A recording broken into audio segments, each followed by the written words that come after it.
Hey everyone, in this very short video, we're going to be looking at the Crafted Elements line of trim router base plates.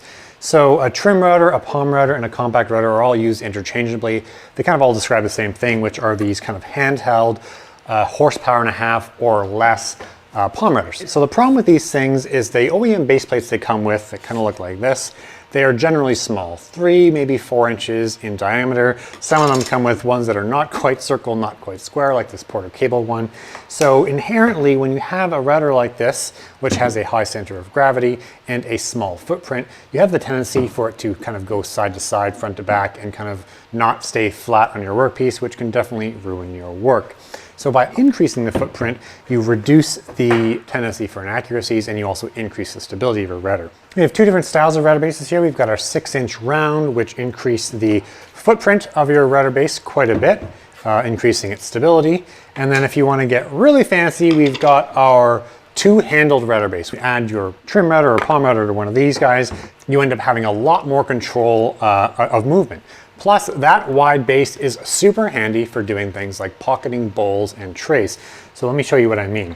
If you have a tray template like this, so this is one of our router templates, which is actually clear acrylic, but there's a white plastic on it right now, and you wanted to pocket this out with a pocketing bit, okay, and a trim router, it'd be fine to do around the edges, but oh, that's gonna be a problem, right? Your router goes right through that void. By increasing the footprint of your router base, it stays on top of the template and does not go through. So if you actually want to make some bowls and trays, I would highly recommend our wider 2-handled router base. Now there are a lot of universal base plates on the market, like including our previous generation. So this was our previous generation of these plates. It was a universal design.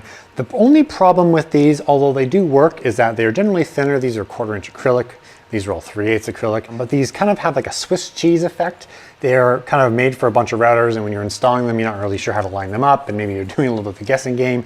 But worse than that is when you're using these and you're actually using them on a project, you can have a lot of like wood and sawdust and other dust and plastic and stuff, depending on what you're milling, getting caught up in the extra holes. By having router bases specific to a router brand like we have now, we reduce that problem or eliminate it. So if you've got a rigid, we've got a rigid hole pattern. If you've got a Bosch, you've got a Bosch hole pattern. And again, these hole patterns are specific across the entire line. And we've got router bases for every major router brand. We got rigid, Ryobi, Milwaukee, Bosch, Makita. I'm probably forgetting some, but there's a lot of different routers out there, and we've kind of got all the main ones covered.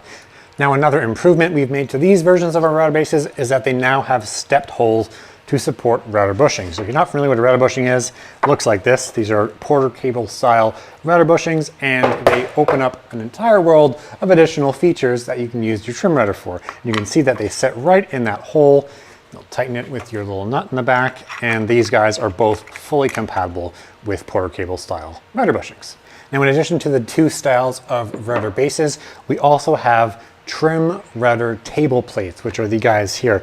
Very similar to these, except they are much bigger. They've got that same hole pattern dependent on your router, but they are a 12x8 design, and they've got integrated etched measurement markings, but these are used for making a compact router table. So over here, I've got a router table assembly box that we've got. We've mounted one of our plates to it, and this would be mounted to the side of your workbench, like I've got over here.